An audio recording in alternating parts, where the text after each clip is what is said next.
पूजनं कुरु मे देव सर्वकार्येषु सर्वदा वागर्तयो सम्पृक्तौ वागर्तपतिपतये जगतः पितरौ वन्दे पार्वती परमेश्वरौ निखिलनिगमवेद्यं ब्रह्म यत्पूर्णमेकं सकलसुखनिदानं मङ्गलानां निदानं जननमरणनाना क्लेशमूलप्रहाणं जयति जगति तत्त्वं द्वारिकेशाभिधानम्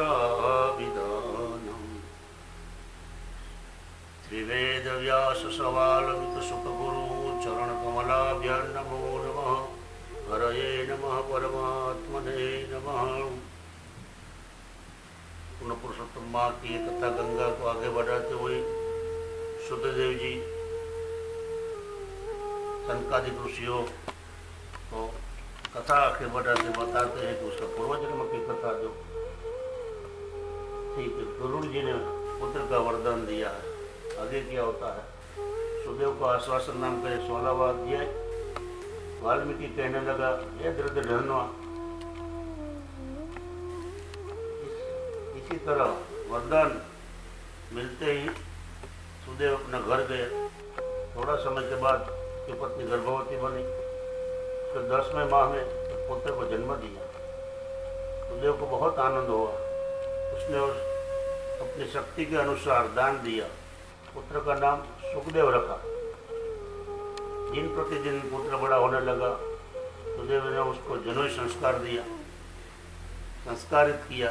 गायत्री मंत्र का उपदेश लेकर के बाल सुखदेव ब्रह्मचर्य व्रत का पालन करते हुए विद्याभ्यास करने लगा। वो तीव्र बुद्धि वाला होने से थोड़ा ही समय सब शास्त्रों का पारंगत हो गया। उसका गुरु भी उसके ऊपर प्रसन्न रहता था। गुरु ने अपने मुख से एक बार सुनी हुई वाणी वो सदा के लिए याद रह जाती थी उसको। एक बार उसने वहाँ तेजस्वी देवल ऋषि पधारे। गुरुदेव वंदन करके पूजा करे और उसको बैठने के लिए उत्तम आसन बिछाया। सुखदेव भी उसका विधि अनुसार पूजन किया। ये देख करके देवल ऋषि ने कहा, है सुदेव, श्री हरि की कृपा से जैसा सुंदर पुत्र मिला है, उसके जैसा बुद्धिशाली और विनयी पुत्र मैं कहीं देखा नहीं। ऐसे करके उसने उसकी हस्तरेखा देखी। सुदेव ने पूछा, ये महाराज उसकी रेखा है क्या बता रही है, आप मुझे बताओ। उसने कहा, तेरा पुत्र सद्गुणी और सर्व से योग्य है, परंतु तुझे जान के दुख होगा कि तेरा पुत्र 12वें वर्ष पानी में डूब करके मर जाएगा। भविष्य में जो लिखा वही होता है, इसीलिए तुझे शोक नहीं करना चाहिए। ऐसा कहकर के देवल ऋषि ब्रह्मलोक चले गए।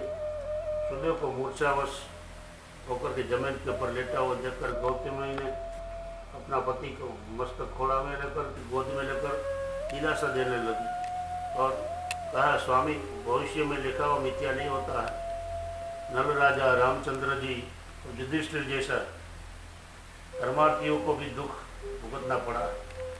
दशरथ राजा ने भी अपने पुत्र वियोग में ही योग को सहन नहीं कर पाए थे।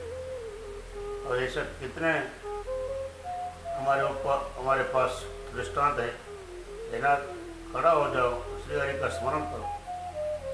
सबका दुख दूर करने वाला केवल श्री हरि ही है। वो हमारा भी दुख जरूर दूर करेंगे। पत्नी का ऐसा वाक्य सुनकर के ब्राह्मण ने कुछ शांति मिली और वो शोक भी दूर हो गया। कहने का मतलब है कि पूर्व जन्म के कर्मों के संस्कार से ही हम एक दूसरे लोग मिलते हैं। जैसे बढ़ती हुई नदी में जैसे लकड़ियाँ तना के इसे खींच करके इकट्ठी हो जाती है, फिर बड़ा वो बारिश आएगी तो फिर से अलग अलग हो जाएंगे। अपने अपने कर्म से और अपने अपने लेन देन के संबंध से ही सब मिलते हैं। उसका किसी को कुछ पता नहीं, कोई लेने के लिए आते हैं, कोई देने के लिए आते हैं। जब संबंध पूरा हो जाता है लेन देन का तो अपने अपने रास्ते पर चल जाते हैं। ये कथा, लेकिन उसमें फिर भी भगवान का नाम छोड़ना नहीं है। आजकल क्या है कि काम है, स्वार्थ है, तब तक हम भगवान का भजन करते हैं। एक काम हमारा अच्छा नहीं हुआ तो भगवान को छोड़ देते हैं। कई लोग आर्ग्यू करते हैं, लॉजिक का जमाना है, 2 टुकड़ी पुस्तक पढ़ने के बावजूद कहते हैं कि ऐसा नहीं होता है, वैसा नहीं होता है, ये तो सब हम सब करते हैं। मेरा कोई यंगस्टरों को ये प्रश्न है कि आप बोलते हो कि इंसान ने सब कुछ बना लिया, भगवान ने जो बना दिया था वो आज साइंस ने सब कुछ बना कर दे दिया। भगवान ने इंसान बना तो साइंस ने भी रोबोट बनाया, लेकिन मुझे रोबोट के मुख पर हंसी चाहिए। वो हंस सकेगा? घर में कोई आएगा, दरवाजा खिड़खिड़ाएगा तो रोबोट खोलेगा, लेकिन वो हंसकर बोलेगा कैसे हो? वो फीलिंग नहीं है, वो यंत्र है। तो भगवान ने हमें इंसान बनाया, सभी तरह की त्वचा, मांस, मज्जा, अस्थि सब कुछ दिया, लेकिन फिर भी हम नहीं मानते हैं कि नहीं, इंसान बहुत बड़ा बुद्धिशाली हो गया। मैं फिर ने एक आदमी को मैंने बताया था कि देखो भगवान ने सब जो बनाया है वो आपने भी बना लिया है, साइंटिस्टों ने। एक बात बताओ, आप जो खाना खाते हो क्या खाते हैं? दाल भात साग, बराबर। और उसका क्या बनता है? खून, हमारा ब्लड। तो वही चीज़ें बाहर रख करके अब ग्राइंड करके मुझे खून बना दो, बन सकेगा? दाल भात साग, रोटी का और आटा सब मिला करके ग्राइंड करो और खून बनाओ, बनेगा? वो नहीं बन पाएगी, क्योंकि वो हमारे हाथ की बात नहीं है। भगवान 24 आवर हमारे साथ ही, क्योंकि हृदय का धबकार है ना, वही चलाता है। हम तो उसको लेकर के घूमते हैं, हमारा कुछ है ही नहीं, फिर भी हम करते हैं कि ये मैं किया, ये मैंने किया, मैंने किया। हूँ करूँ मैं करूँ मानवी मिथ्या बकी इसकी इच्छा बिना पान न वाली सकते। अगर पवन नहीं होता तो पान कैसे चले? भगवान की इच्छा से ही सब कुछ हो रहा है। तो यहाँ कहने का मतलब है विवेकपूर्ण बुद्धि होनी चाहिए। जो भगवान ने दिया, जो वो करता है हमारे अच्छाई के लिए ही करता है, कभी गलत नहीं करता है। अगर जो गलत कहता करना है तो हमारा ये हाथ ही बंद कर देगा, लेकिन नहीं, ऐसा नहीं करता है। भगवान तो दया का सागर है, लेकिन हमारा परिवार से जो कुछ नाता टूट जाता है, मतलब संबंध छूटता है, तभी वासना पूर्ण होती है, लेन देन का संबंध पूरा होता है। यहाँ उसकी पत्नी ने भी सुदेव को बताया कि आप ऐसे शोक मत करो।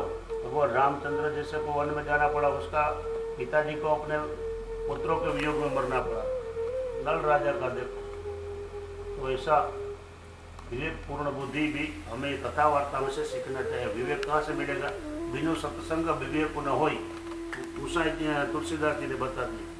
तो सत्संग आवश्यक है, उसमें से ही विवेक की प्राप्ति होगी।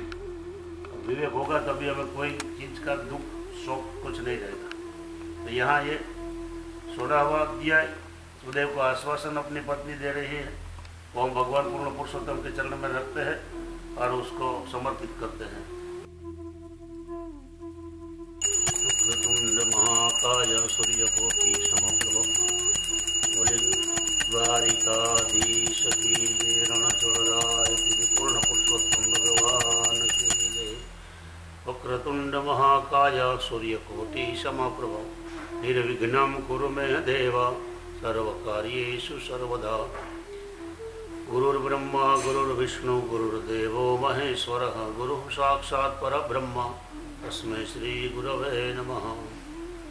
महामाया महादेवी दिव्य ज्ञान स्वरूपिणी सरस्वती जगन्मातर प्रणमामि मुहुर्मुहुः। वरहापीडं नटवरवपुः कर्णयोः कर्णिकारं, बिभ्रदवासः कनककपिशं वैजयन्तीं च मालां। रन्ध्रान् वेणोर्दरसुदया पूरयन् गोपवृन्दे, वृन्दारण्यं स्वपदरमणं प्राविशद् गीतकीर्तिः। पूर्ण पुरुषोत्तम भगवान की जय, द्वारिकाधीश की जय। भगवान पूर्ण पुरुषोत्तम की कथा गंगा में स्नान करते करते पूर्णमासी के दिन व्यक्तिपात आ रहा है। तो व्यक्तिपात की कथा क्या है? बहुत वर्षों के पहले, लाखों करोड़ों सालों के पहले, चंद्रमा ने जब गुरु पत्नी का हरण किया था तारा का, तब उस समय भगवान सूर्य नारायण और चंद्र दोनों के बीच में झगड़ा हुआ था। सूर्य नारायण ने चंद्र को डांटा और उसी समय दोनों के बीच में क्रोध उत्पन्न हुआ और उनमें से अचानक भयानक आकृति वाला विकराल दाढ़ी मूछ और दमन जैसा श्वास लेने वाला व्यतिपात का जन्म हुआ। और व्यतिपात ने बोला कि मुझे भयानक क्रोध भभूकी रहा है मेरे अंदर, मुझे बख्श आपो, कुछ खाने का दो, वरना मैं पूरा जगत को गल जाऊंगा। व्यतिपात की भयानकता और उसके गर्जना सुनते सूर्य और चंद्र ने कहा, है व्यतिपात, तुम शांत हो जाओ, हम तेरा भक्ष की व्यवस्था करते हैं।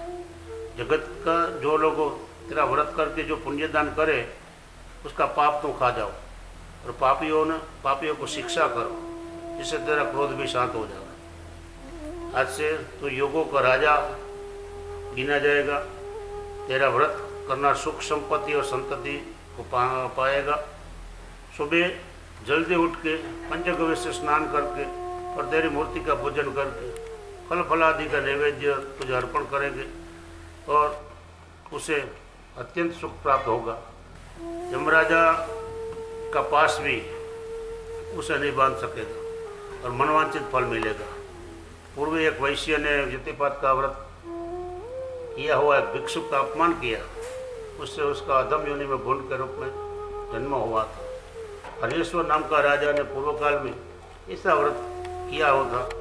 हरियश्वर वो बेहाल भूंड को जंगल में देखा तो उसको उसकी दया आई और इस व्रत का फल उस भूंड को अर्पण किया तो भूंड भी मोक्ष पद का अधिकारी हो गया। ऐसा ये व्यतिपात का प्रभाव होता है। तो व्यतिपात का दिन, व्यतिपात की कथा सुननी बहुत आवश्यक है। तो पुरुषोत्तम मास में पूर्णमास के दिन ही व्यतिपात है, तो ये कथा बिसरे नहीं, उसको सुनना चाहिए। उसमें जो भी हम कर सके उदान पुण्य करना चाहिए, वही व्यतिपात, वरना वो हमारा जीवन के अंदर उत्पात मचा देता है, वही व्यतिपात है। तो कहने का मतलब है व्यतिपात की कथा जरूर सुननी चाहिए और व्यतिपात का अगर व्रत रख सके तो वो भी करना चाहिए। यहाँ हम व्यतिपात की कथा को भगवान पूर्ण पुरुषोत्तम के चरण में रखकर उसका शरण में हम अर्पण करते हैं। बोले पूर्ण पुरुषोत्तम भगवान की जय, श्री द्वारिकाधीश की जय, गण छोड़ राय की जय, सत्य सनातन धर्म की जय। अच्युतम केशवम श्री राम नारायणम श्री कृष्ण दामोदरम वासुदेवम हरि श्रीधरम माधवम श्री गोपिका वल्लभम जानकी नायकम श्री रामचंद्रम भजे, राधिका वल्लभम श्री कृष्णचंद्रम भजे। जय श्री कृष्ण।